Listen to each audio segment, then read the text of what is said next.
Jerome David Salinger, born in 1919 in New York City, remains an enigmatic figure in American literature. Raised in a well-off family, his early years were marked by academic struggles and a burgeoning passion for writing. After honing his craft with short stories in the 1940s, Salinger published The Catcher in the Rye in 1951, a novel that would define his career and cement his reputation. Yet fame drove him into seclusion in Cornish, New Hampshire, where he shunned publicity until his death in 2010. His sparse output, only a few additional works like 9 Stories and Franny and Zooey, belies the profound impact of his debut novel. The Catcher in the Rye captures the raw essence of adolescence, making it a cultural milestone. In this video, we will explore its narrative, themes, and lasting resonance, offering a deep dive into why it endures.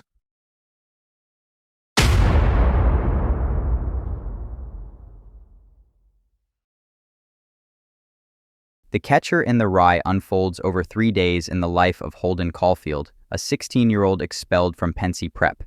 Narrated in retrospect from a psychiatric facility, the story begins with Holden's departure from school, disillusioned by its phony atmosphere. He wanders New York City, encountering old friends, teachers, and strangers, all while grappling with his brother Allie's death and his own aimlessness. Key moments, like his tender interaction with his sister Phoebe at the carousel, reveal his longing to preserve innocence. The urban setting mirrors his isolation, amplifying his internal chaos. The plot, though simple, serves as a vehicle for Holden's emotional odyssey, culminating in a fragile hope amid his breakdown.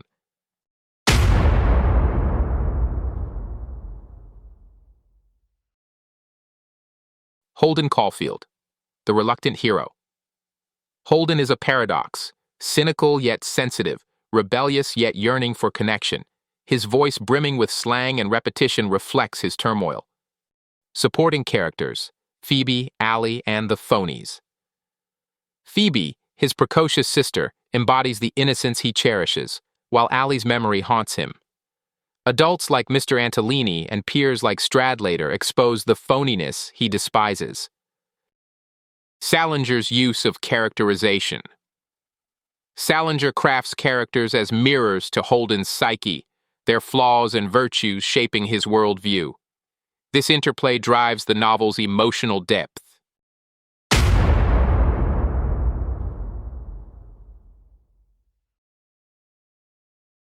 Alienation and the search for identity. Holden's disconnection from society reflects a universal adolescent struggle, intensified by his grief. Innocence versus corruption, the catcher metaphor.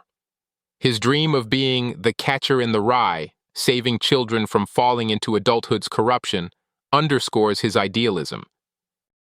The red hunting hat and other symbols. The hat, a shield of individuality, and the museum's static displays symbolize his resistance to change. These elements enrich the narrative's subtext.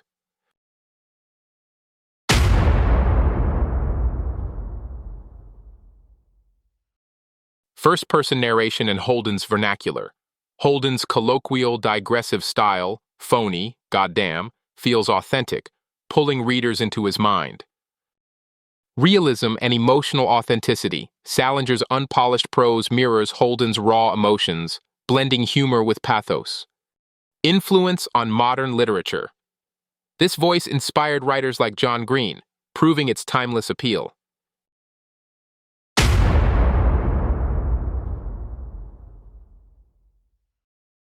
Reception upon release initially praised, the novel soon faced bans for its language and themes.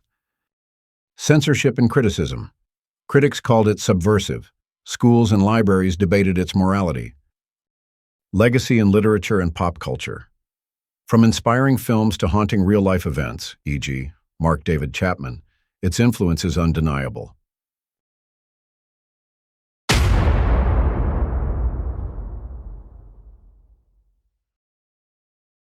At the heart of The Catcher in the Rye lies a raw, unfiltered portrayal of vulnerability that resonates with readers across generations, serving as a mirror for anyone who has ever felt lost, misunderstood, or adrift in a world that seems indifferent to their struggles. J.D. Salinger's creation of Holden Caulfield is not merely a character study, but a profound exploration of the human condition, particularly during the tumultuous transition from adolescence to adulthood. This section reflects on the novel's enduring power, its strengths, its limitations, and why it continues to hold a special place in the literary canon and the hearts of readers today. The novel's strength lies in its unflinching honesty. Holden's voice, laden with cynicism, longing, and a desperate search for authenticity, cuts through the polished facades of societal expectations. His vulnerability is palpable in moments like his breakdown near the carousel, where he watches Phoebe ride with a mixture of joy and sorrow, realizing he cannot shield her from the world's harsh realities. This emotional transparency invites readers to confront their own insecurities, making the novel a cathartic experience. For many, Holden becomes a companion in their own battles with alienation, a reminder that feeling phony or out of place is a universal part of growing up. In an era dominated by curated social media personas, his refusal to conform feels both rebellious and relatable, offering a stark contrast to the polished narratives that dominate modern discourse. Yet the novel is not without its weaknesses. The repetitive nature of Holden's complaints, his incessant labeling of people and situations as phony, can at times test the patience of readers. This repetition, while intentional to mirror his mental state, risks overshadowing the narrative's depth, potentially alienating those who seek a more varied emotional landscape. Additionally, the lack of resolution in Holden's arc might frustrate some, as the story ends with him still grappling with his identity rather than achieving a clear epiphany. However, this ambiguity is also part of its brilliance, reflecting the messy, unresolved nature of real life. What makes The Catcher in the Rye resonate today is its timeless exploration of the human spirit. In a world marked by rapid change, technological advancements, shifting cultural norms, and global uncertainties, Holden's struggle to find meaning remains strikingly relevant. Young readers navigating the pressures of identity in the digital age, or adults reflecting on their own youthful disillusionment, find solace in his journey. The novel's power lies not in offering answers, but in validating the questions, encouraging readers to embrace their vulnerabilities rather than suppress them. Salinger's masterpiece endures as a literary sanctuary, a space where the lost can find a voice, and where the act of questioning the world is celebrated rather than condemned. For those willing to revisit its pages or discover it anew, The Catcher in the Rye promises a profound, if sometimes painful, reflection of the self, a testament to its lasting echo in the annals of literature.